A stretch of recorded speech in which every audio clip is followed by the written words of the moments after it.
It is Saturday night once again. This is the Overnight Mouse Party. I am your groggy host, DM Foss, and so far we have gun websites. How's it going, G Webs? Yeah, Fredo Midland. I'm gonna walk away for a minute here in a bit, but good. And Guns and Barbecue, how you doing?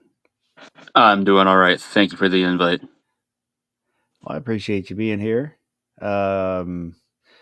We'll see if anybody else joins us. I forgot to schedule the chat today. I got working on other stuff right after I got home from work, and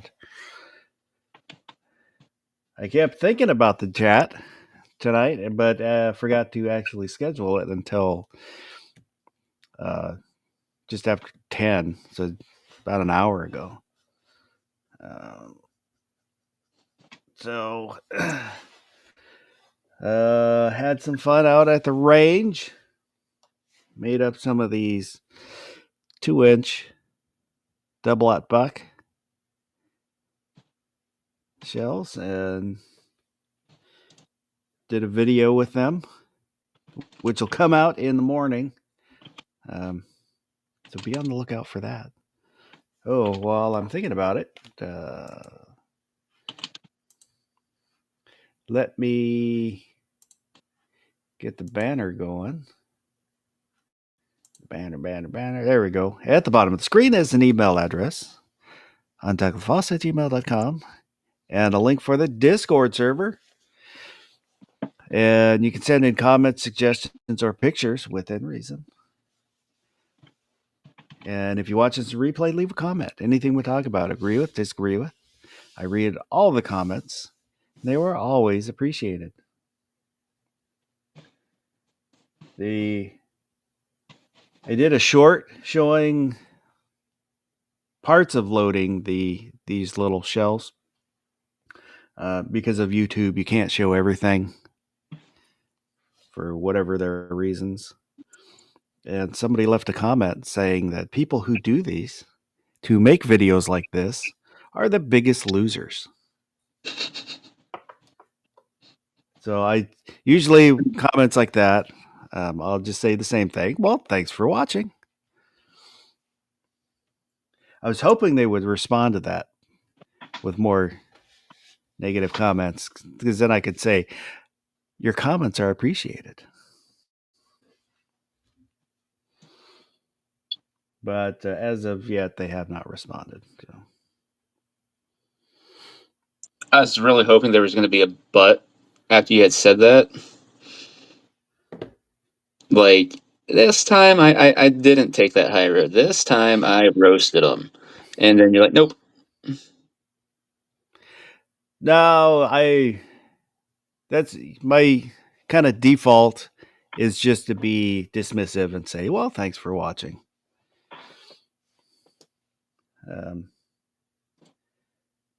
Is most of the time, well, I don't know if it's most of the time, but a lot of the times, it's just people who don't, maybe they watched it, didn't watch it, disagree with you, left a nasty comment for whatever reason, but they don't know you, they don't care about you, they don't care who you are. So, Yep. I'm not too concerned about it. Yeah, I get that a lot on my video where I had redone that Model 760 for a family member. And for some reason, people always like to comment. It's literally titled How to True Oil a Gun Stock. And they'll comment, that the prep work is half-ass, all this. And I'm like, if you're such a woodworking expert, why are you watching a video on how to do this?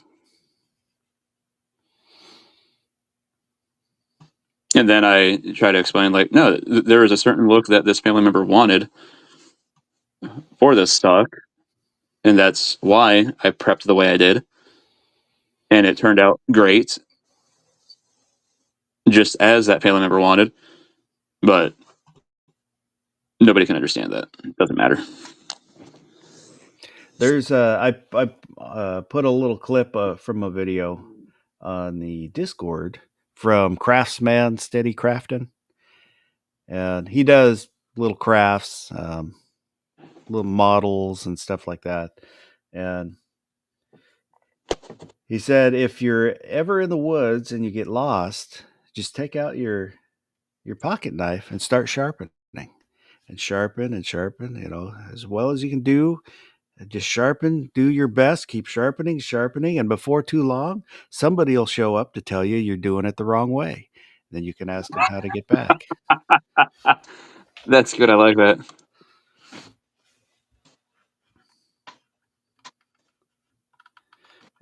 And pinned to the top of the chat is a link for this week's poll. Head over there and vote if you have not voted, and we'll take a look at it here in just a little bit.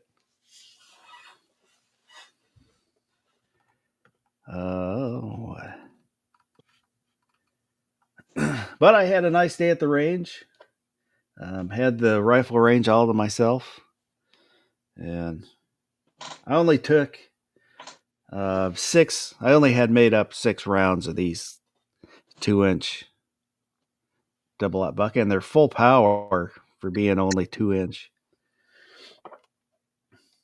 So it was, I wasn't there very long, but it was kind of fun.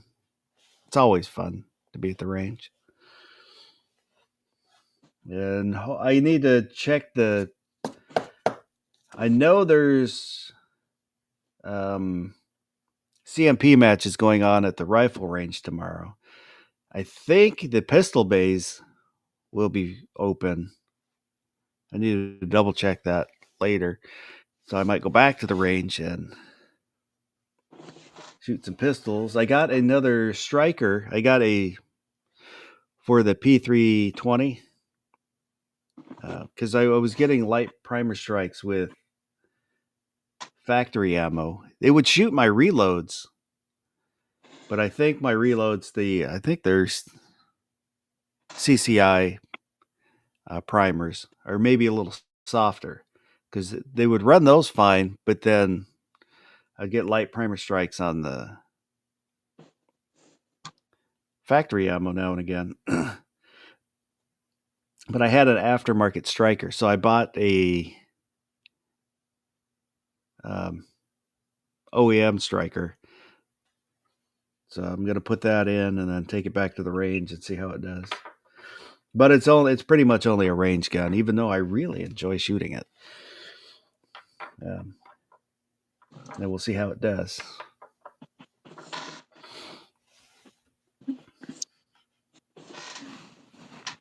What's new with you, Barbecue?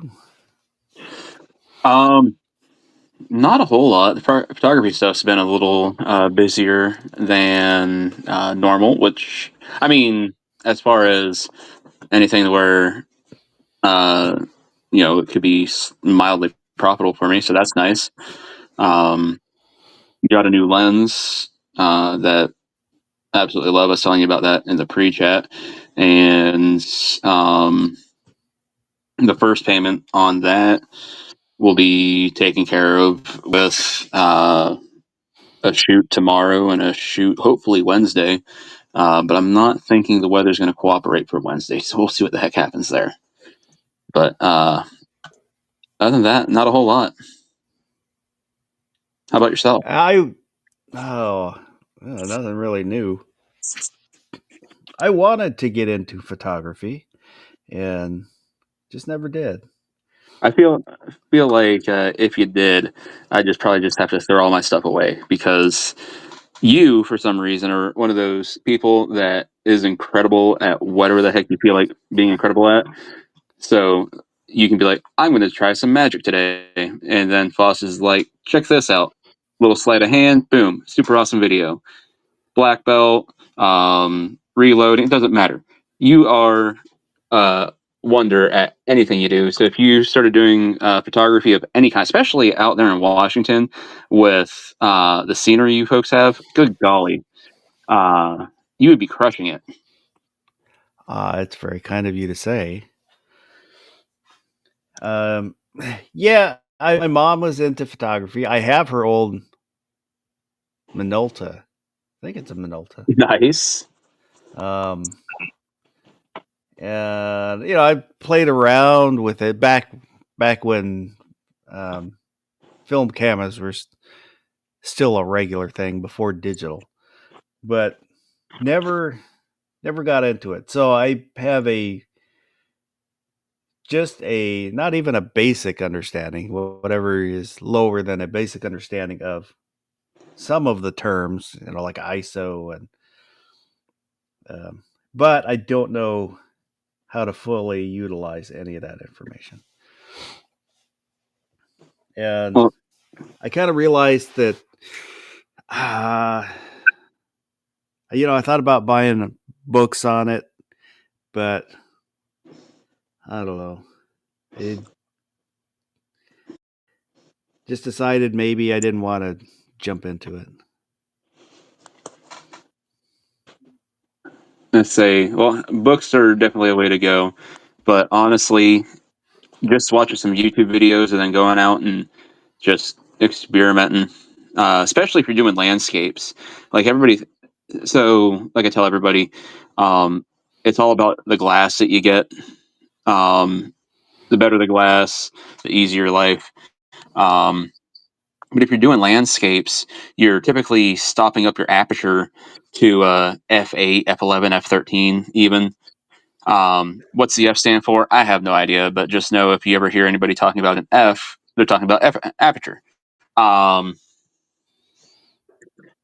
so you're really closing down the amount of light that you're letting in already. So it doesn't matter if you have a variable aperture lens or anything, because you're already going to be closing that down anyways. You don't need the absolute best lens to go out and shoot landscapes. You just need something that's wide and clear. I will take a picture now and again, just with my phone, or I have a Canon, which I don't ever use anymore since I bought it just before I started making YouTube videos, and I would have bought something different had I known I was going to start making YouTube videos. I bought it just so I could take little better pictures, and I'll take a picture and really like it. I think it's framed well. It looks good. And then I'll see a similar picture done by a professional with professional equipment. It's like, oh my God, my picture sucks. Honestly, I think a lot of it's probably done in post. I mean, obviously, I don't know what your original picture looked like, but there's a lot of photos where I shouldn't say a lot, but there's a good chunk of photos where I'll look at them and be like, this is not the world's greatest photo. And I do a little bit of creative cropping, because when you're shooting action sports stuff, getting the right composition every time is not, it just doesn't happen. And every once in a while, I'll look at something and be like, if I can save this might be something. And like I said, a little bit of creative cropping, and then a little bit of adding some contrast and vibrance, yada yada yada. Just doing my typical editing, and all of a sudden I'm like, oh shit, this is incredible. And then there's other ones where I'm like, nailed this, and then I'm just like, it's whatever. Yeah, I know that, for like magazines, what for every picture you see, there can be, 100 pictures they took to get to that one good looking picture.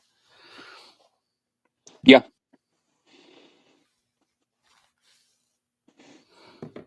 Like a lot of times I will only keep 10% of photos that I take during any shoot, whether it be sports, doesn't matter.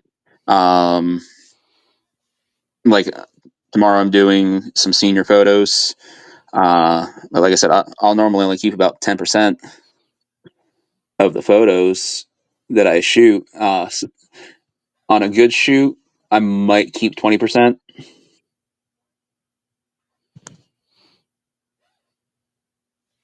Let me say hello to Vulcan Rumble.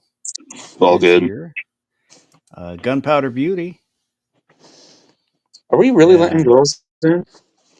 She's not a Pat girl. in the bunker. Hi, Pat.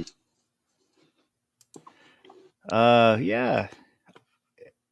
Pretty much everyone is welcome here. Gunpowder has a tail. She was hatched. Ooh. It was only vestigial.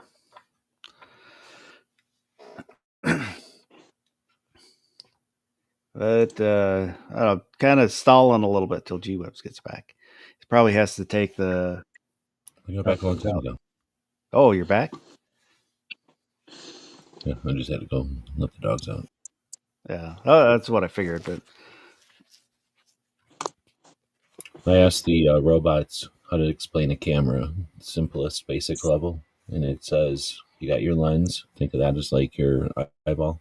That's what's going to collect the light and focus it, right? Then you got your aperture. That's like the pupil that he was like Barbecue was talking about. The aperture. That's like the pupil in your eye.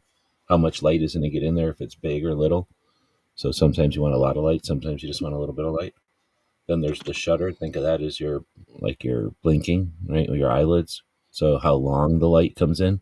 Sometimes it's just a moment. Sometimes you leave it open for a little while. Then there's the sensor or the film, and that's what the lens focuses it to, right? That's the part that turns those signals into an image, and then you just save it as either a piece of film or a JPEG or a RAW file in your memory card. So I don't know if that simplifies it or not, but you basically have the light getting focused onto the sensor and then how much light and for how long. And it's just all the camera does is measure or, is give you a real, what's the word, like a precise way to get, how much light you're going to let enter and for how long and then collect it. But I would say it's more of like a paintbrush or something like that. Like you don't buy a paintbrush and paint and then read a book on how to paint. You have a passion to paint, and you get some paint and some brushes and you start playing with it and you figure it out and you look at other people's stuff and then you apply that to your stuff and you play with it and you're it's a creative effort, I think, more than a calculated effort, because you can get all the equipment and do everything right. But like Barbecue saying, like that doesn't mean that the picture is going to be good. There's a bit of art or experience or like that discrimination you get after a lot of trial and error. But I'd say it's something that is more of like a hobby or a what's the word, like passion than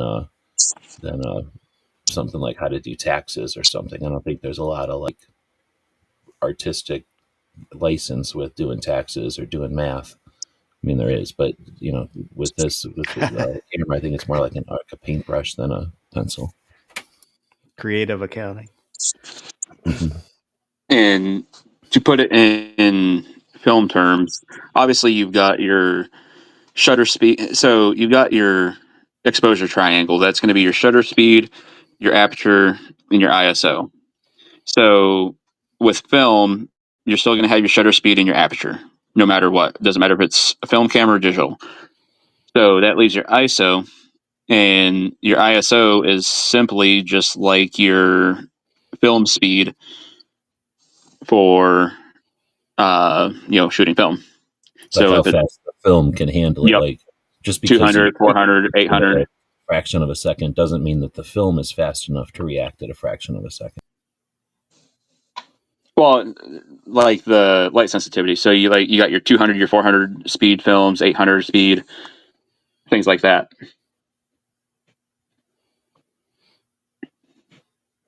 And so the ISO, it's literally just think about having it. If you have it turned all the way down, you just put a bunch of numbing cream on your eye, you feel nothing. And if you had it turned all the way up, somebody just shoved a needle in your eye and you're feeling everything.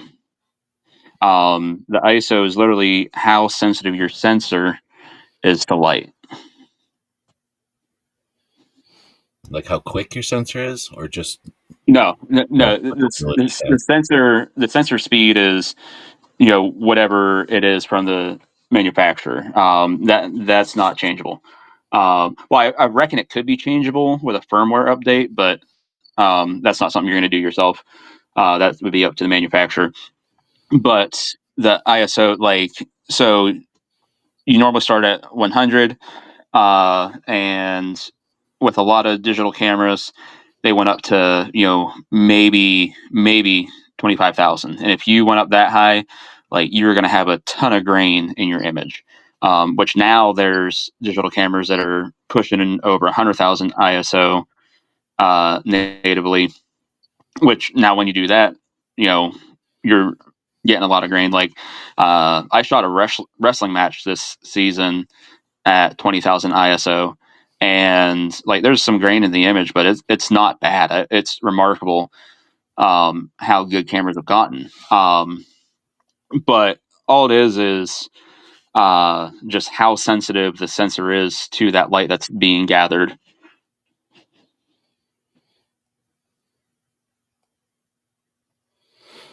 Which again comes back to your film speed being, is it a 200 speed film or a 400 speed, etc. I do agree with G-Webs. He was kind of saying that the biggest, most important thing is just to get out there and start doing it. Yes. That's what a couple of years ago I decided I wanted to be more creative. I wasn't creative enough. And that's when I started doing the sticker designs and stuff like that and drawing. I wanted to be a better artist. And luckily, my barber has an art degree. And he, would talk when I get my haircut. I usually talk with him and I'll show him stuff I drew. And he was like, just start drawing. Next time you come in, I want you to, when we started this off, he's like, I want you to do a self-portrait. Next time you come in, you show me that. It was god awful. But, you have to start somewhere. I'm making progress. Still not. I can't take it, if I imagine something, I can't just draw it. I can't translate what I picture in my head to the paper. I can look at something and kind of copy it. And I can't, just start laying down lines that are exactly, I have to put down a line and basically it'll be a reference. And, and there's different techniques, starting up broad and then tightening down. But, once I make a line, I can see where that line is compared to my exemplar and then start refining. That's kind of how, right now, that's how I draw. But it's slowly getting better, but, I just need to draw more. I have to keep drawing and drawing. And so my hand can learn how it needs to act. Marvel, that guy Kirby, who did who did he do? Spider-Man stuff? Jack Kirby. They say I saw some shows on that or whatever, and they say that guy, when he would draw, he knew exactly what he wanted, and he just drew it. He didn't try a line or anything. He just started drawing the final product of what he was thinking, or the final result of what he was thinking. But I'm thinking, how many pages of comics did that Kirby guy draw? I forget who he drew. Did he draw Superman or Batman? I forget, whatever. But he was drawing the original comics of whatever for comic books. So I mean, that guy made billions and billions probably of, or I don't know how many, but I'm just saying, it probably takes a while before you can, like you're saying, just have something in mind and your hand just makes it happen. And I think of those people that do what do they call that? When you draw somebody's face in a crowd, on the street or something, not characters, but but not the characters. I've seen people, that kind of thing though, where it's like carnival or something and you're just doing that for people, but The one I've seen is where they'll have you look and he's going to do a silhouette or whatever, and then they'll just put their pen down and start drawing in one line, and it's just one line. But when Yeah. they're done, it's like a fucking sketch of the person. You know what I mean? Like it really looks like the person.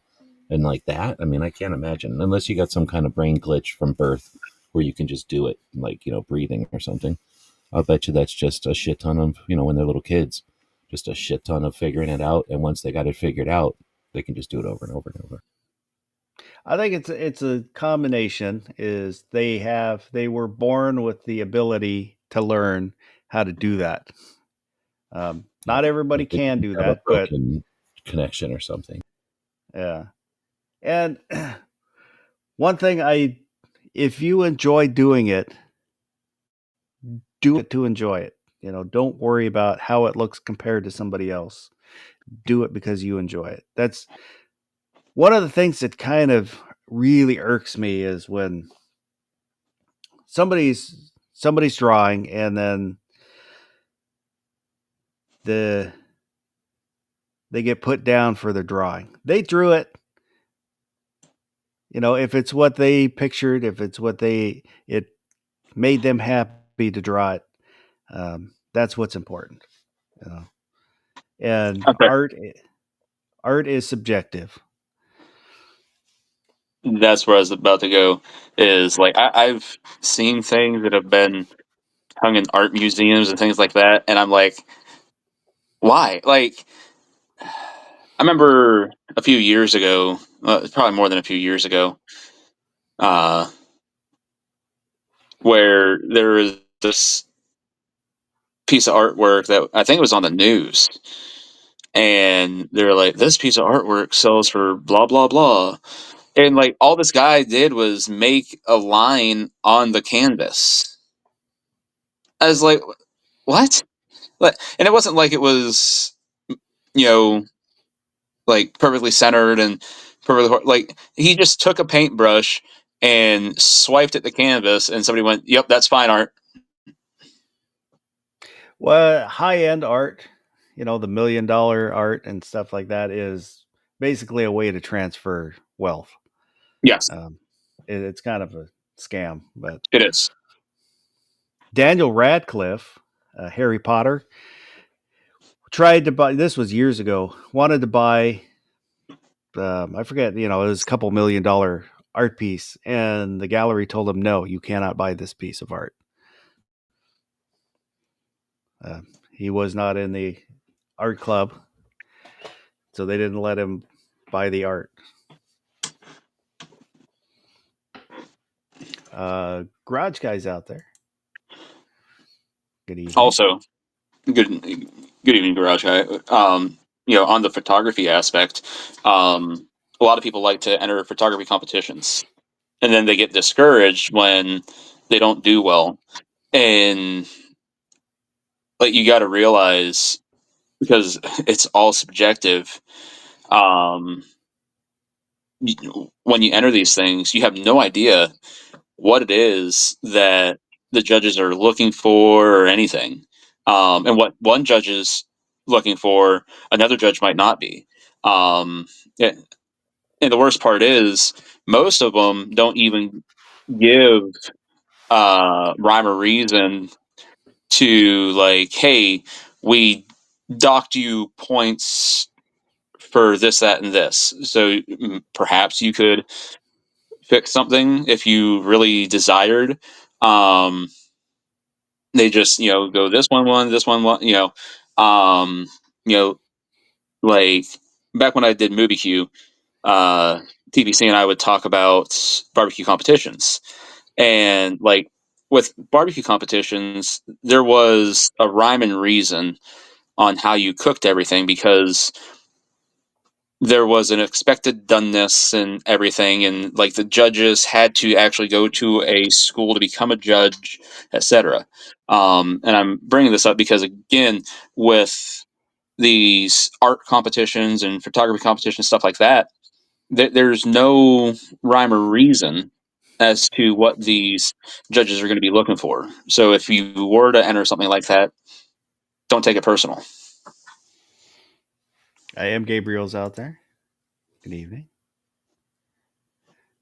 And 2Live Move. Boo. There's somebody I know in the YouTube sphere. It kind of really irked me when he said, if you want to know if your art is good, see if people will pay for it. Well, I didn't like that comment because again, it kind of goes back to if you get enjoyment from it, that's what should matter. I don't ever want to discourage somebody from being creative just because it might not have mass appeal. Yeah, and that statement to me was a limiting statement, saying not enough people like what you're doing, so it's not good. It's like, don't I will never discourage somebody from trying to be creative or making art, doing something that they Well, enjoy, as long as it's legal. and the idea of that, like, look at these big name artists today that died absolutely broke, in their time. Now we go, oh yeah, they were an absolute genius. Back then, they weren't considered that. Um, even think of like Beethoven, Mozart. Those guys were dead broke when they died. Now, they are uh, classical music that, and I realize what I just said. People are gonna be Baroque and whatever. People just call it classical. But if those guys just went off of, are you making money? Would we have Beethoven's Fifth Symphony? Would we have the Ninth? Would we have anything that Mozart did? I mean, that's a terrible measurement. And Picasso, I still don't get Picasso. It doesn't. I don't know why I don't get a lot of art. Picasso's so popular, but there I have seen pictures or even art installments, at the museum that have moved me. Really liked it for this reason or that reason. But like Jackson Pollock, who made the big splotchy paintings, drip paint all over. He was a CIA push where the CIA said, we want to screw with the Russians, so we're going to make him popular because they won't understand why this artwork is so popular. That's not surprising at all.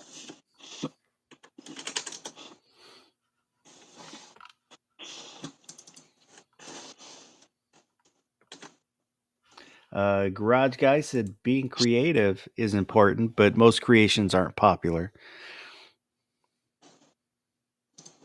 Vulcan Rumble said, you have to understand it's kind of celebrity. He was famous back then too, Picasso. Yeah, good point. Like, what's his name? The guy with the cans? Who's that guy with soup cans? Oh, Andy Warhol. Right. His deal was he was just super popular with rich people, and his thing was art. I don't think it was like, he was going to be a famous artist no matter what. He just happened to be like, oh, I'm hanging around with rich people. Like, what's your job? Oh, my job is art. Oh, okay. I like Norman Rockwell stuff. There's one. Yeah. He was, what do you call that? Commissioned, right? Like people would buy or buy him or pay him to make pictures for their product or their whatever. Yeah, that and the Saturday Evening Post. Right. I do like his stuff. I don't like it enough where I would probably buy it, but I understand the aesthetic. Yes. And I I have remember. used there is at least one which I used for a background on my computer for a while, years and years ago now, because it had some beagles in it.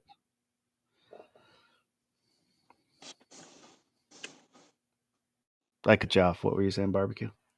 I was just gonna say I don't know if I'd buy any of this stuff either. I remember when I was a kid, we go to Old Country Buffet up in Erie, and they uh, going back to the bathrooms, they had really large Norman Rockwell paintings on the wall. I'm sure none of them were originals or anything. They're probably reprints and all that, but nonetheless, like that's just one of those things that are my childhood. But I always thought they were really cool. But like I said, buying one to put in my house, probably not. But I don't know, there's lots of stuff where like the chopper craze, American chopper, and everybody's buying choppers and building choppers. There were lots of them which I liked the way they look, but I would never buy one myself. I would never own it because I guess I appreciated the way it looked, but I didn't really like it personally. I don't know. I guess that sounds kind of contradicting, but No, there's tons of cars and stuff like that I'm like, oh yeah, I can see why somebody would like that, but I wouldn't want it anywhere near me. I would definitely never spend money on it. Yep. Why don't we take a look at the poll? I did not expect to talk about art so much tonight. Right? That's because Are we having an art bracket tonight? No, there's no bracket tonight. What? It's because Gary's not here. Because Well, Gary got upset because I was doing so many brackets, and he doesn't do brackets, and it was making them look bad. So, I kind of felt bad for him. So we'll skip the bracket tonight. he's not even here to know that we're doing a bracket. He wouldn't even know. Well, that was probably because I forgot to schedule the chat until after 10 o'clock tonight. So this might be one of his international weekends where he takes off and takes an international trip, gambling or ladies or whatever it is he does. Oh wait, we're not supposed to talk about these international trips that he does every other weekend. It's like Ben Franklin. If you don't know that reference, you need to learn some history or start looking some stuff up on Ben Franklin, folks. He's over in France being popular. Yep. So let me make sure we got this. There we go. Do you reload ammunition? And I was surprised we so many votes. I did, because usually when reloading comes up, a lot of people kind of tune out. But it was no, it's not worth my time or money. No, but I want to reload. Yes, it's cheaper than buying ammo. Or yes, I enjoy the process. And I was kind of surprised also how evenly this was spread out. 30% said no, but I want to reload. 28% yes, I enjoy the process. 27% no, it's not worth my time or money. And 15% said yes, it's cheaper than buying ammo. Interesting. And looking at the comments, Tony GSLC 801. Yes, I just upgraded to a Merc Marksman press. Also going to epoxy the floor in my reloading room downstairs. My favorite therapy next to a good range therapy session. The goddamn bacon said I reload my bourbon bottle every other day. Does that count? Jeff Huntley. Wheel weights and Lee or no bullet molds make for cheap plinking if you can find primers at a reasonable price. Florida Gun Rat. When it's raining or too dark to shoot, I can still reload. Roger Ferguson. It's cheap. cheaper, and I enjoy the process. I can shoot 3 times as much for the same money. DJ Play Nice been collecting brass and gear for years. G-Web said the components may be cheaper than the ammo, but the time involved does not make it worth it overall. Two Live Moose said, ask my wife.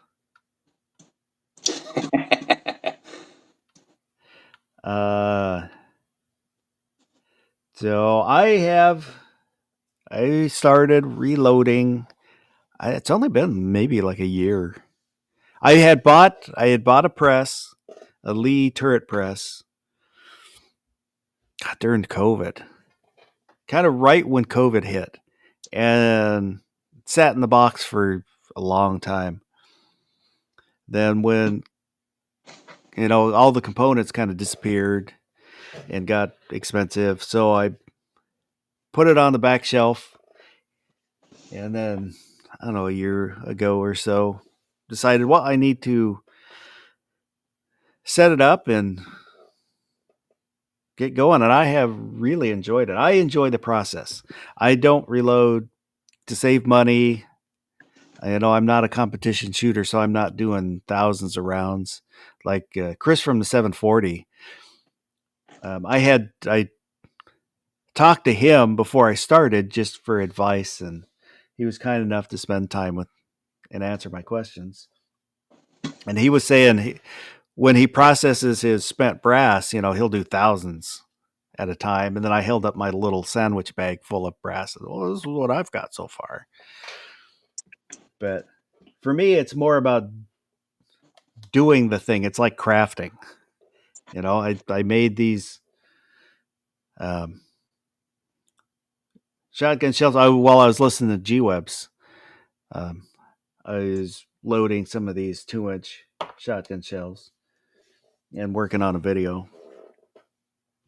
And, I'm not reloading for cost, or, we're not reloading bulk.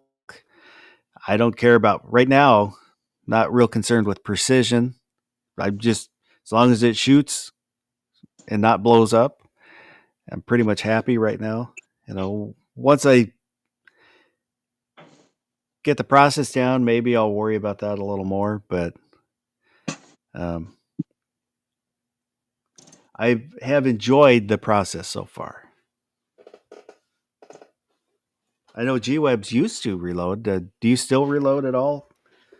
Well, I don't even shoot anything, so don't need to reload, but I haven't thrown away my stuff. I've sold a couple of my dies to pay bills and stuff, but I don't know, I maybe had a dozen dies or something. When I was going to gun shows more often, I would just buy them whenever they were a good deal, even if I didn't have the caliber. So I got rid of some of the ones that I never even would have reloaded. I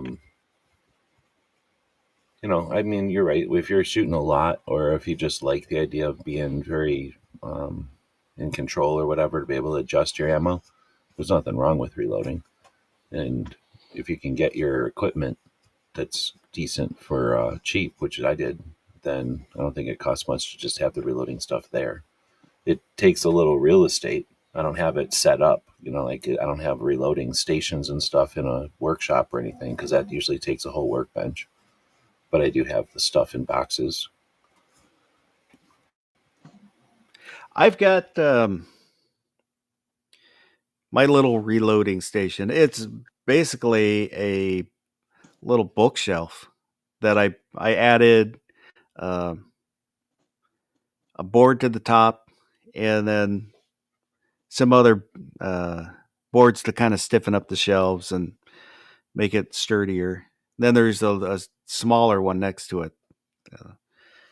But, it's only 3 feet across, and I've got enough room for a press. I've got one of the bench-mounted primer, the Lee, I forget what it's called.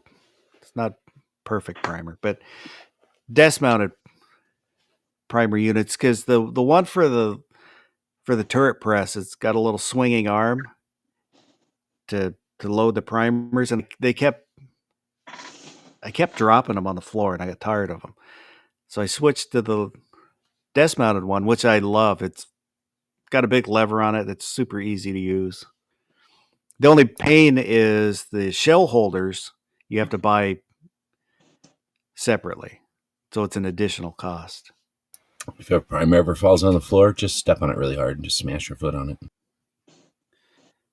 Like if it was a And bug. then I've got the powder drop. And so, like, you know, since I do one round at a time, start to finish, I don't need a lot of room. Whereas if I was, you know, doing a whole bunch for each process, then you need to be able to Yeah, I mean, it's have all those rounds sitting. It's definitely a personalized thing, but just like well, anything really. Like if you want to put your toe in the water, then just your toe's gonna get wet. You know, like you've got a small setup there, but like you say, if you wanted to go faster, expand, or batch or something, that's where you start. Well, I'll just put this on this bench, and I'll take over this area, and I'll just leave this here. I mean, you can work around your reloading stuff. It's not like it needs to be dedicated all the time, but pretty much everybody that I've just watched or experienced or seen pictures of, you end up spreading out across the bench or across the work area with all your machines. And most of the machines are designed to be mounted on a table or something. And then there's the whole like, oh, I'll put them on temporarily or with clamps and stuff. But again, if you do it for any length of time or any type of quantity, you end up leaving that stuff kind of semi-permanently installed. And well, it's like any hobby, though. I mean, if you were into painting and you had an easel and a bunch of paint, you're going to spread out and you're going to leave stuff out and you're going to have extra canvases laying around. Pretty soon it's going to take over a whole room or something if you really get into it. So it's just like anything, right? If you got into cleaning guns, you might make a big workstation just for cleaning, right? And keeping all your solvents separate and handy and that kind of thing. Just most people aren't into cleaning that much. And like I said, I'm kind of, for me, it's a slow process. To do 50 rounds might take me hour and a half, 2 hours, because I'll listen. I've got my setup here, and I'll watch YouTube videos, listen to something, and right next to it, right here, is all my reloading stuff. So, and then I'll take a break now and again, but I'm just doing one at a time, and I'm happy. It makes me happy. My experience with reloading was, here's how you reload. If you want to go shooting every weekend, you got to be down here reloading. So you're going to shoot the ammo you make. And that's it. So I had to. It was like a chore for me. My initial thought when I wanted to start was it's a hedge against when ammo scarcity. So if stuff disappears, I can make my own if I want to. And then as I started doing it, I got, I got the bonus of I enjoy the process of doing it.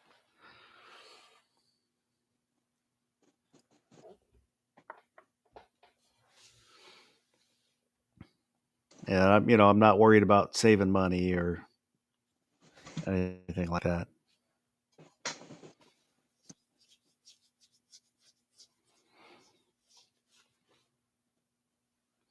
And I've got how many? I got 1, 2, 3, 4, 5, 6, 7 sets of dies, and then plus doing the shotgun,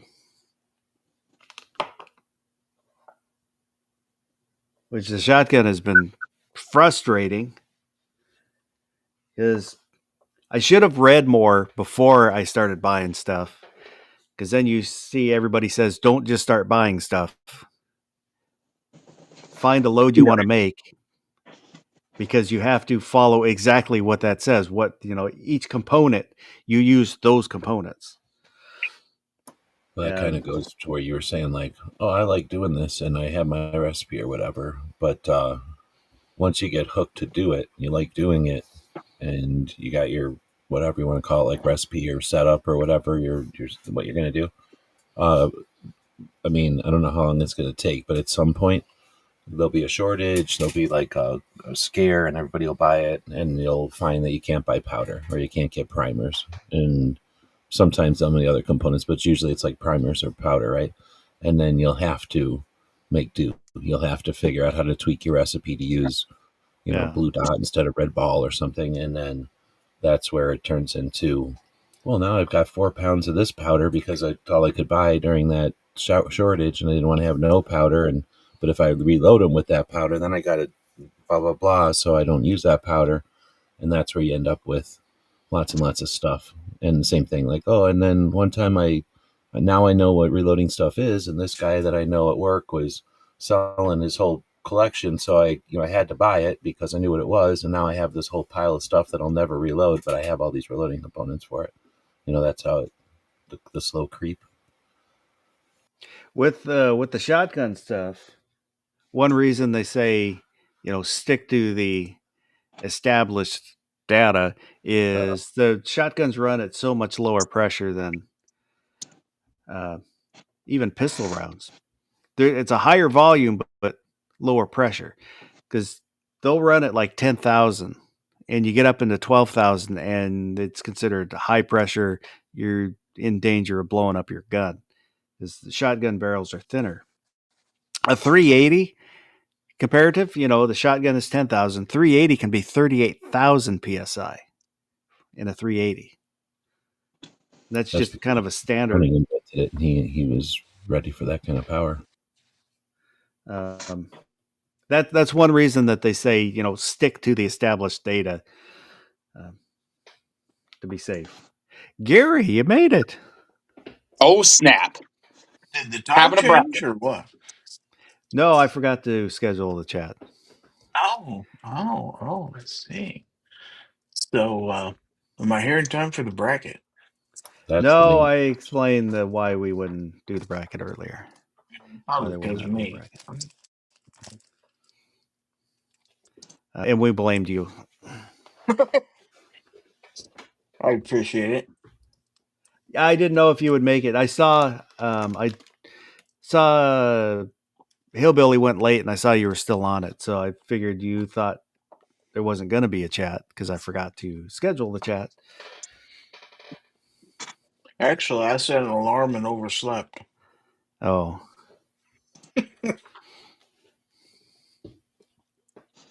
I heard it go off. I remember getting ready to get up, and for some reason I closed my eyes again. I woke up a second ago. I panicked. I said, "Oh crap! I missed Foss's show." And then I looked. It's like, probably not. It's probably still going on. So hurried up and got in here. We're still chugging along. We opened by talking about art and creativity and photography. So that's what you missed so far. So what's 9mm next, or what? Oh God!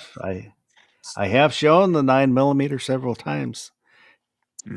Just now.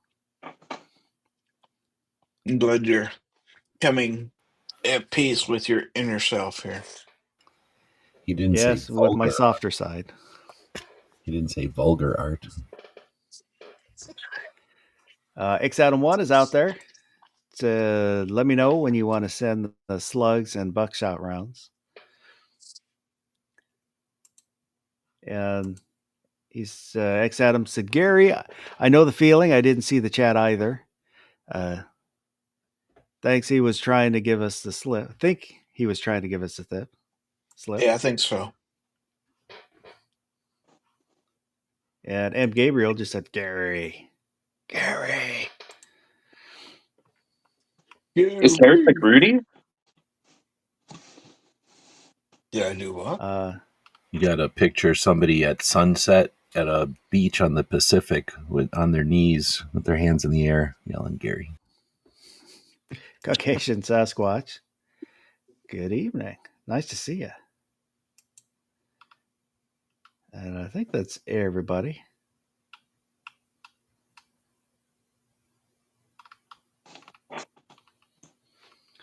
Moo said, Foss 9mm on OnlyFans.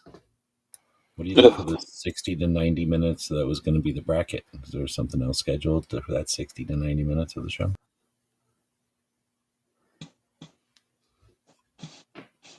Well, I just figured it takes a while to get to the bracket, so maybe I spaced it out just right. No, I explained to everybody that I wasn't going to do a bracket because you had complained that I was making you look bad because I was doing so many brackets and you weren't doing any, that we'd skip the bracket for this week. Just for you. He still won't do one on Monday watch. Yeah, you start giving away knives, then you're completely stealing my shtick. But I was going to do a giveaway, but it's going to be in the community tab, kind of like I did with the how many brass casings are there. I think I'm going to do, I've got all these spent primers and have people guess how much does this weigh. If you And take those spent primers and you just pour in some lemon juice and a little bit of vinegar, and you shake that around, and that makes a great mouthwash. So I'll for your enemies. I'll put the post up in the morning. Well, later in the morning now for most of you. But we'll have everybody guess, and then we'll give away. You'll get a patch and something else. I forget what else I was going to give away. I did get today. I left it in the other room, but some Smith & Wesson throwing cylinders. They're What? They're throwing stars from Smith & Wesson, but they look like a slice of a cylinder. Really? All right, that looks cylinder. incredible. They made That these? sounds incredible. Smith & Wesson made these? Yep. I bought them from the local, I will say East County Guns, my favorite gun shop, the one that I go to in Elma. Ordered it from the website, and there was a little bit of mix up. It got sent to the shop, and they thought I was going to pick it up. And when they called me, and I said, "Oh, I paid for shipping," and they said, "Oh, we'll get it sent out today." And it's the shop is a half hour away, but it would have cost me in gas how much the shipping was. So that's why I decided just to have them ship it. But they sent me a free T-shirt, which of course, is in the other room also, which I appreciate. It says on it, has a picture of a silencer. It says, "Silence your guns, not your opinions." I think that's what it says, something like that. But so if you're in Western Washington, somewhere around Elma, can get to Elma, East County Guns, it's a place to be. Great prices, friendly people. I think that's most of my guns I've bought from either the Elma or the Centralia stores. They've got 3. Can't remember if they have 4, but there's Centralia, Washington, Elma, Washington, and Coeur d'Alene, Idaho. I was thinking there's maybe another one that they just opened, but I know those 3 exist. So I'm looking. I am not affiliated with them. They don't pay me. It's just I really like them in the gun shop. So Smith & Wesson also makes just plain old throwing stars. In addition to that, as I'm looking it up here. Did you see those? Exatum 1 is asking, what was your first handgun purchase? My first handgun was an H&K P30 in 40 Smith & Wesson.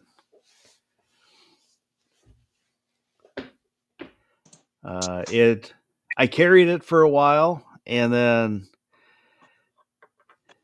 it's been my bedside gun for a while, and I've considered carrying it again. Right now, I'm carrying the what am I carrying? The Taurus TH40, which carries really nicely. It's comfortable. It's just skinny enough. But in She said. Washington, what's that? I said that's what she said. Yes. In Washington, I bought it. It's after the 10 round mag limit, and the P30 was before, so it has slightly higher capacity. So I've thought about carrying that one again. I don't know.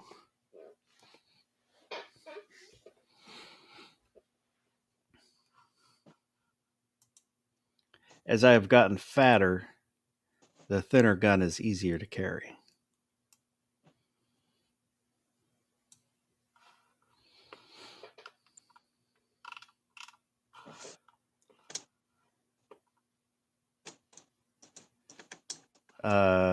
Was G23's price too high? Oh, I missed Moose. You have to G22 take was his first purchase. I think G23 is a little too heavy to carry. He's a big boy.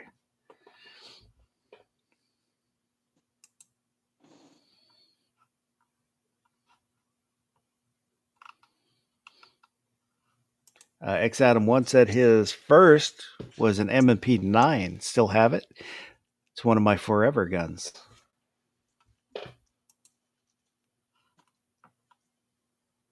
I don't like the way the M&Ps look. Ooh, here's something fun to add to that. How old were you when you purchased your first handgun? Oh, it was only before 2016. So like 2015. So not very long. 10 is it 10 years ago? Has it been 10 years?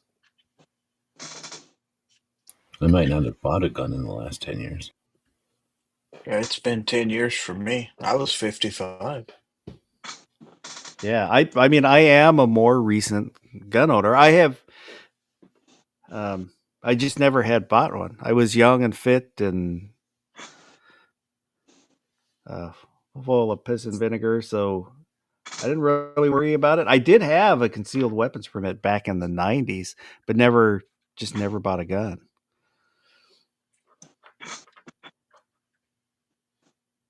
It was kind of 1639 was what kind of changed everything for me.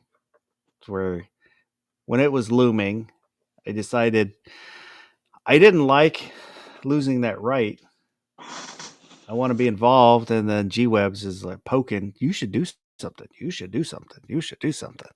So I decided to do something. He got you too, huh? He did. So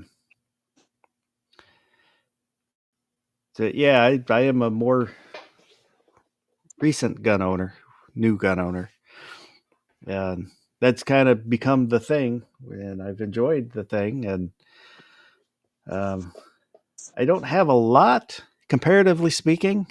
I don't have a lot, but it's enough where I have to think about what I have. It's a And good problem to have. when friends or people that I'm going to take to the range for their first time, and they will ask me, "Well, what do you have?" It's because they're thinking, what is the gun that you have? Like, well, and had one guy, I laid out some of the handguns so he could go through and pick out what he wanted to try, and he's like, "Oh." And I'm just thinking, I know people that have hundreds of guns. This is nothing. But to him, it was a lot.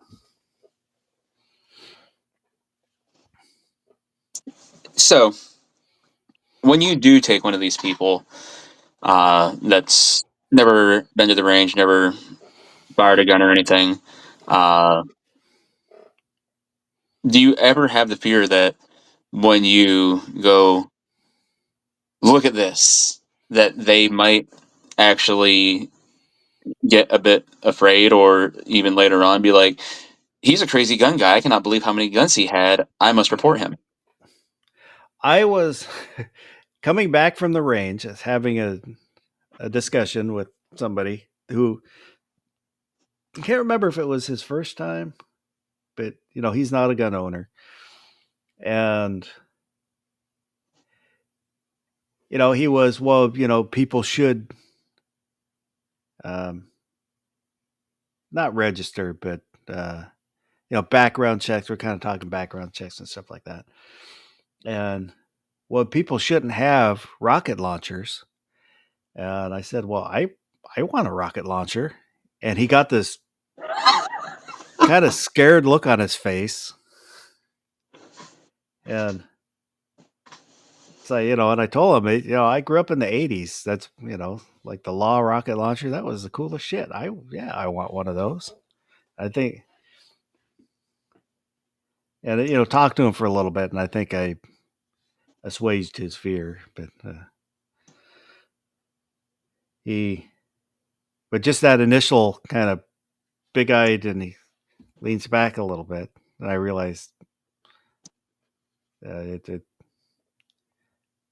he doesn't want a rocket. Who doesn't want a rocket launcher? There's not really a big difference between a rocket launcher and like a Roman candle. It's just that it's a reusable one, like one that you can play with. It's like a firework. It's like if somebody was going to own a tank, like most of those people that are going to, I forget what that argument is called when you just jump to the extreme like that. They're like, oh, blah, blah, blah, people should have tanks. You go, well, people own tanks. Like all kinds of people own tanks, and all they do is shoot them into hills or shoot noise out of them. They don't go around killing banks or knocking over trains or anything with them. There must be dozens, if not hundreds, of people in the country that own tanks. So that argument doesn't hold water. You just preventing someone from owning something because of your perception of what they might do with it. Like I say, it doesn't work with reality, because there are people that own tanks and they're not doing what you think they're going to do with them. The same way that people have, the vast majority of people that have guns are not doing anything violent with them. So I don't know. Hopefully, there's a way to make that a conversation that instead of just coming out a draw, you come out with like, yeah, you should want to own a tank if you want. The same way if you wanted to own a helicopter, like who's going to stop you just because you could go up in the air and drop something bad on somebody? Does that mean nobody can own helicopters? Like that's too much of a leap, too much of a reach. And I don't really worry about what you were saying, barbecue. Um, I think mostly because when I bring them over and then let them kind of look at the guns, and then if they've never shot a gun, that's when they get to fondle them while they're empty, and then the whole time I stress safety. You know, how to handle it safely. The 4 rules and all that stuff. Just explain to them that even if they might know the stuff that we're talking about, but I'm responsible for what you do and your safety while we're at the range. So I just need to make sure that you understand it, and I think that makes them feel better in general. And plus, I don't pull out everything to show them. Nice.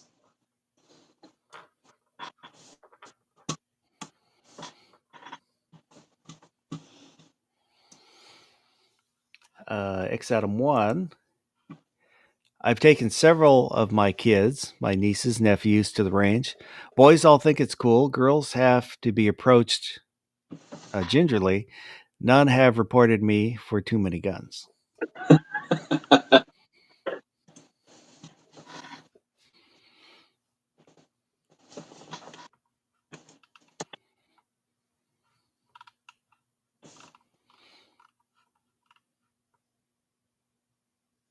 So what was your? I know you've talked about it before, Gary. What was your first?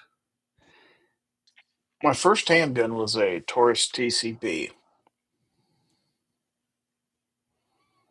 How and long that was did you about. have it? I still have it. Oh, you do. I thought Yeah. you had gotten rid of it. Nope, I still have it. I got it May the 7th, 2015, so it's 10 years old. Do you ever take it out and shoot it anymore? I haven't for a couple years. I think I took it Thunder on the Prairie one year and shot it a few times, but I got too many other options. And truth to be known is I never shot that gun real well. But I carried it 2 or 3 years before I finally. I think I ended up replacing that with the Glock 42. How have you liked that? Oh, I would still carry the Glock 42, except capacity wasn't great on it, of course, but size-wise, it was just a little bit bigger and much easier to keep on target for some reason. Night and day difference. Barbecue. What was your first one that you bought yourself? First handgun? Yep. It was a Rossi 357 Magnum revolver. I don't remember the exact model. I always loved revolvers. Went to the shop. It was $300. It was stainless. It was absolutely gorgeous.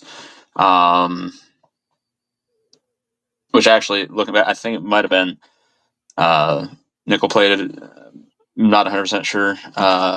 But like I should have known something was wrong when I tilted the barrel down towards the floor and the crane and cylinder fell out of the gun. But I was young, dumb, didn't have a lot of experience with revolvers.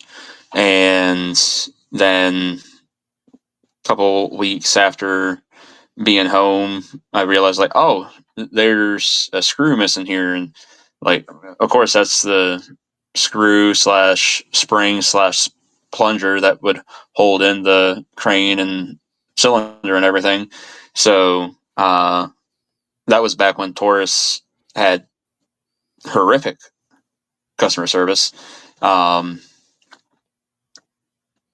And that was also back when I did not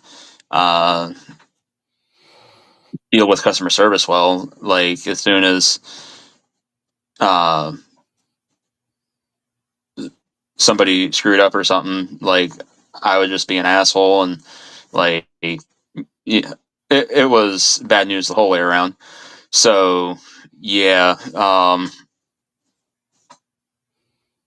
I imagine that gun ended up being out of time from when the cylinder and crane slammed into the cement floor at the shop, which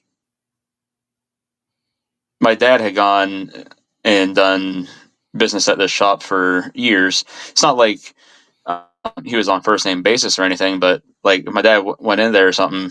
The shop owner recognized my dad's face. And he was with me that day when I went and got this. And the shop owner just looked at us like, "Oh yeah, like that should have happened." And like I said, I was young, dumb, didn't know any better. And like looking back, that shop owner was on the backside of his career. He was looking to really get out of the business and everything else. I was a very unhappy camper. Uh, you know, by a couple months with that thing, I took it back and I was like, just give me my money back. And they're like, well, I was like, I'm not asking for a full refund. I was like, paid $300, give me friggin' $225. You guys are gonna slap it back out there for $300 anyways. I was like, I friggin' replace the spring and all that happy bullshit. I was like, so it's coming back in better condition. So yeah, that thing was a fiasco. Roy Munson's out there. Roy E. Munson. So he's the guy making customer service jobs in miserable. Once upon a time, I was. If you, well, depending on how much you like PSA, apparently I was doing the same thing for PSA as well. I thought I was rather nice, but apparently not. If you are a big PSA fanboy. July Moose said Lizard Larry giveaway is his bronze life card. Are you giving away your life card, Gary? Well, I wasn't aware that I was. Let's put it that way. They didn't give that to me. So, Do you remember G Webs? What was your first handgun purchase way back when? Do you count like me telling my dad what to buy and then giving him the money and he buy it for me when I was a little kid, or first time like I actually bought something? We'll say that you personally you bought it yourself. Oh, then I have to Probably, change my answer. Yeah, probably when I was like 19, because you can just buy them off of people. So I figured that out and I just started buying stuff. I don't remember. I probably bought like 3 or 4 the first time. So single action 22.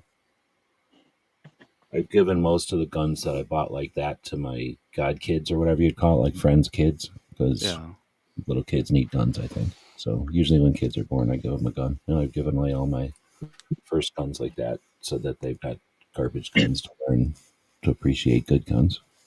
But I had some kind of single action no name 22 that I bought because I was also a kid, so I didn't have a lot of money. And if I wanted to buy 3 guns, I had to buy garbage guns, right? Or at least old, used, not the coolest guns. I was buying them off of people at like gun shows. So just, people's collection. It wasn't like some fancy new gun or anything. But I can't remember what the other 2 were. I have to sit here thinking about it. Maybe a semi-auto and another, maybe like a 38 revolver and then some semi-auto. But like I bought a bunch before I was 21 for sure. Said you wanted to change your answer, barbecue? Yeah, if it can't be one that you gave the money to a parent for, then I have to change my answer, and mine would be my Ruger P95, and I got that when I was 21. That's why I still want a Ruger P90. I can't remember what the first gun I went to a store and bought when I was 21. I was probably more into drinking when I was 21 than worrying about what gun, but I'm sure I did also go buy a pistol just because it would have been my first time I could do it at a store. It might have been a Ruger. I don't know. I'd have to look at what year I turned 21 and then see what probably. I don't think I could afford a new gun back then. Yeah, right. I don't know. I think I know what gun store. I don't think it's there anymore, but I had a little gun store that was kind of near my house that he would let me put stuff on layaway all the time. Yeah, if East County had layaway, I'd be broke forever.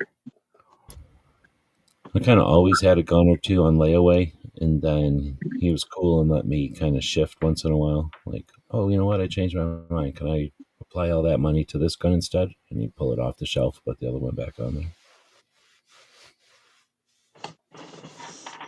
now, technically, the first gun I ever bought myself was a 410 shotgun. I was in my mid-20s. I still have it too. Why'd you buy that one? Why? Or Yeah. oh, just to hunt rabbit and squirrel with. Single Was shot. that like I decided to do it, or like people at work were doing it, so you needed to buy one to go with them? No, I usually went out on my own. So mostly it was a way to escape the noise of the house for a while, escape the wife. So there was a place about 2 miles from where I lived that was like a public hunting area, that I could go walk down. I love to go down there and just walk down there and look There's for this rabbits and stuff. there's this Canadian channel I watch on the Instagrams, and this one kid was like blah blah blah ice fishing. All these people were ice fishing.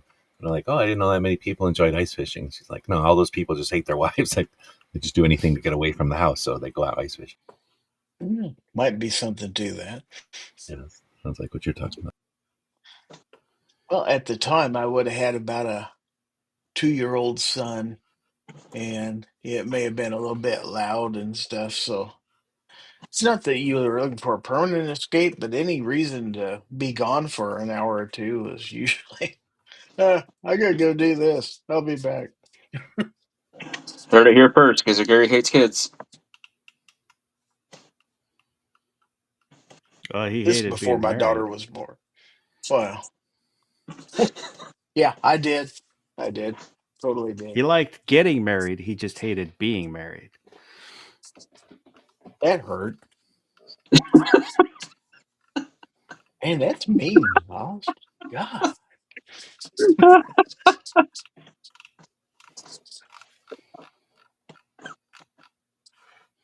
I guess I had that coming. That's okay.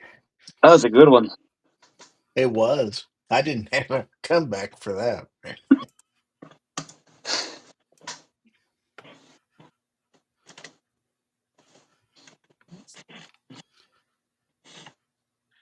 As they used to say, God will get you for that one. Oh, you got a new pope. Hey, Pope Bob from Chicago.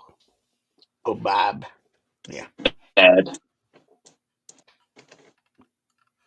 Leo. Pope Bob Bobolino. He's a White Sox fan. I'm sorry. Yeah, he's the one, huh?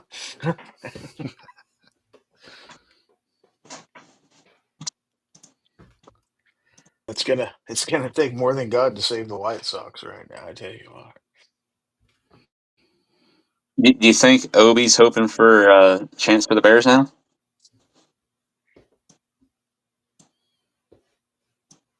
I don't know. I sent him a text the other day. I said Chicago produced a Pope before they produced a quarterback that threw for 4,000 yards.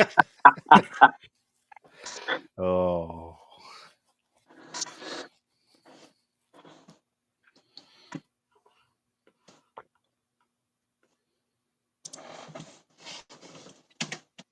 A moo said put a Smith & Wesson M&P 340 on layaway once, went back the next day and bought it, paid cash for every firearm since then. Bougie son of a bitch. That is my preferred way, but I have ordered some online, so you can't pay cash, but I prefer to pay cash. Well, that's because you guys are buying them as adults, though, too. When you're a kid, you don't have any money. You still have ambition or whatever. So layaway is awesome. Layaway's still awesome. Well, I guess I haven't bought anything in a while. But yeah, that's also that idea that, like, you know, you've got a budget or whatever, so you don't have money laying around like most people. And then something amazing comes through a shop. And then it's like, hey, can I put that on layaway? Basically, you're saying, like, let me have it for $20. I'll come back and pay for the rest later. Right? Like, that way you can grab it so that it's not just laying there until you have enough money to come back and grab it and somebody else takes it while you're gone. I would every paycheck, take out a little extra in cash and then put it in a drawer. And then once I had enough to buy something, I would usually have something in mind, go to the gun shop, and then see something there and end up buying what's in front of me instead of the thing that I want. That's why I still don't have a lever gun. And that was, it's kind of the nice thing is if they didn't have in the shop what I wanted, I could just for East County, you can look on their website and then tell them, hey, order me this, and then I can still pay cash. There, now and again, there'll be something that I want that they don't have, and they might be able to get it, but I know I can get it from,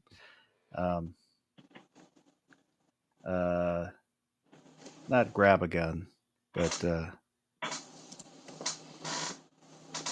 Cheaper than dirt. Buds. No, Buds and CDNN Sports. That's where I got the 4006 from. I get emails from them all the time. But they don't seem to have a lot anymore. So I'm not sure what's going on with them.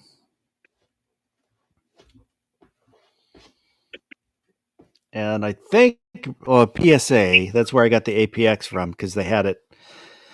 So I know. But it was on sale and there was a rebate. So I got it for like $180. really, I don't care where you buy guns from, as long as you're buying guns.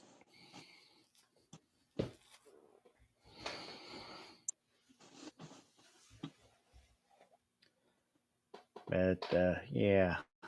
Oh, Vulcan Rumble said the new Pope changed his citizenship to Argentina, so he's no longer a U.S. citizen.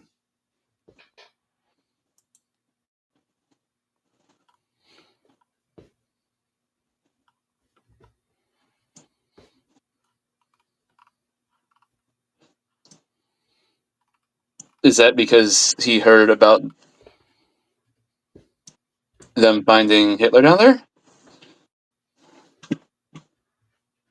I couldn't tell you. I'm not Catholic, so I don't follow the goings on of the Catholic Church. Nor do I.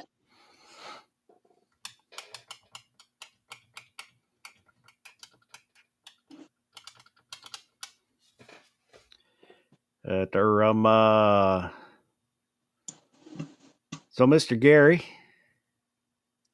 Yes, sir. you got anything coming up?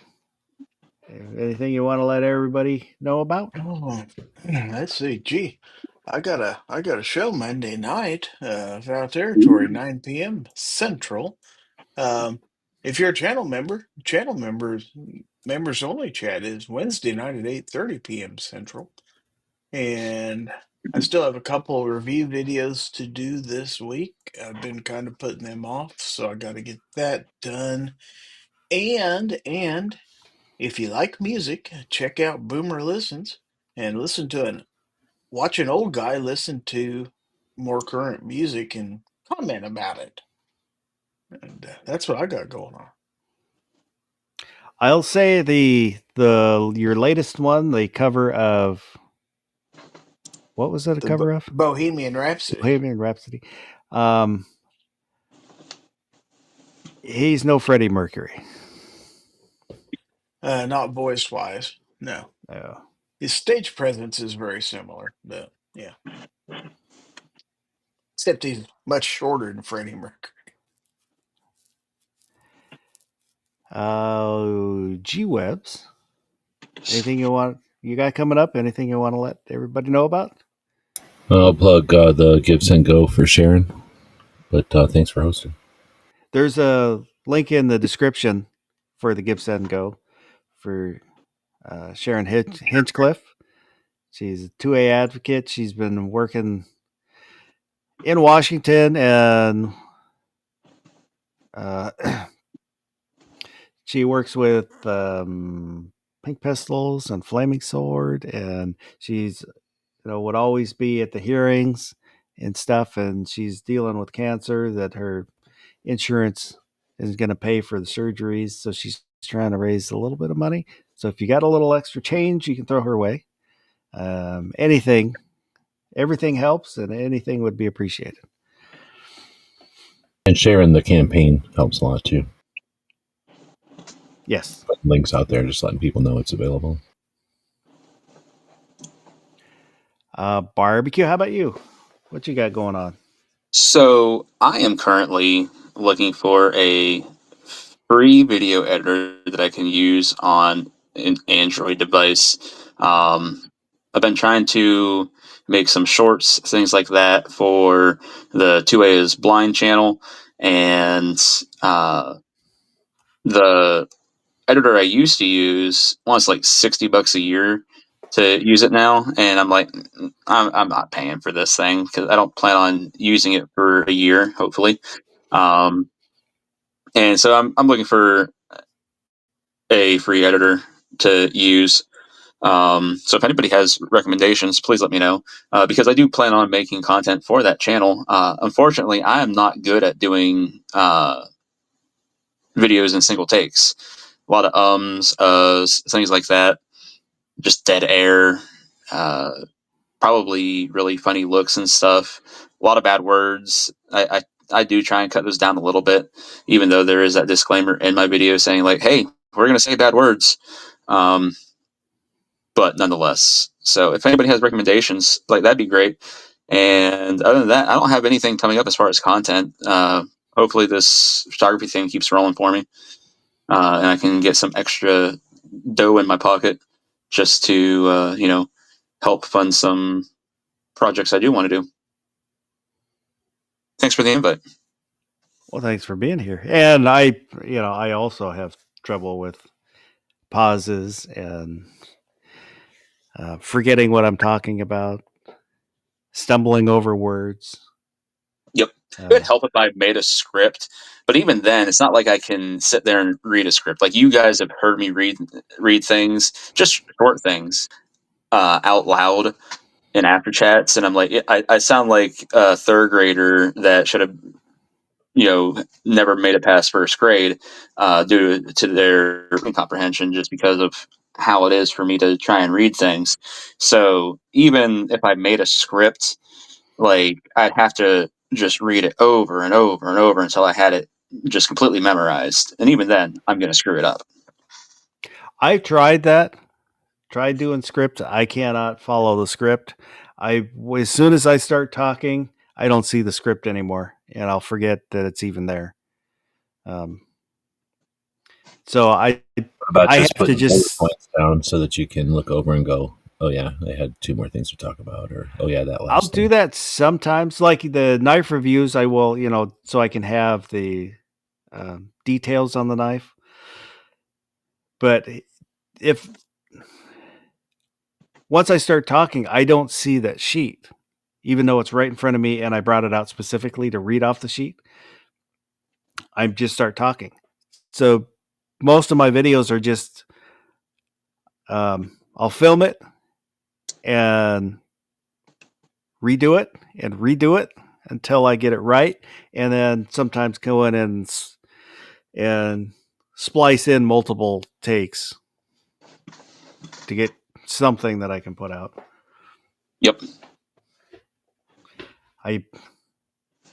What about I think teaching your kid to edit and then making your kid edit all your videos? I don't think no one in the family wants anything to do with the YouTube. My YouTube. Yeah, but barbecues, kids are young enough that you can just make them. Oh, yeah. Yeah, but my kids are half me. They will undoubtedly do things to be like, oh, this is going to make people laugh at Dad. Or they're going to be like, I remember when Dad did this thing to me.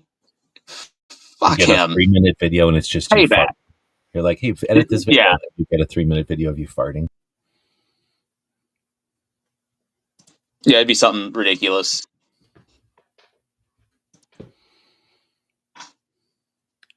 Oh, and so tomorrow I've got a video coming out. It'll drop, as the kids say, 5 a.m. I'm dealing with these shorty buckshots. And then I'll put up on the... Have you shot those yet? Yeah, I went out today. Do they go through cardboard? Yeah. They kick pretty good for being so small. Well, yeah, because you got all that lead in front of them. Because they are full, even though it's only 2 inches, it's a full charge. Oh, really? I That's like right, it. ladies. I mean, the first shot I could feel it, and then after I made up 6 so I could go down and try them, and before I left the range, my shoulder was starting to get sore, which felt good. I like it. And I smiled the whole way home. And on the community tab tomorrow, I will set up the giveaway, the rules of giveaway on guessing the weight. That's a ripoff because anybody can go buy a jar of peanuts and then pour in a bunch of primers until it looks just perfect and then weigh it and then know how much it weighs. Well, and you'll get a patch, some stickers, and something else that hopefully I'll remember what I was going to give away. But you'll get a bunch of stuff. Bars of gold, I thought. 1 pound bars of gold. A couple of them. No, I don't own any gold. Well, like gold ring, but I'm not giving that away. And then Monday, there's another short coming out. I've got for the next 4 or 5 Mondays, there'll be a short. And other than that, hope everybody has a good Mother's Day, whether you're a mother or not. Happy Mother's Day. And hope everybody has a good rest of the night. And go do something good.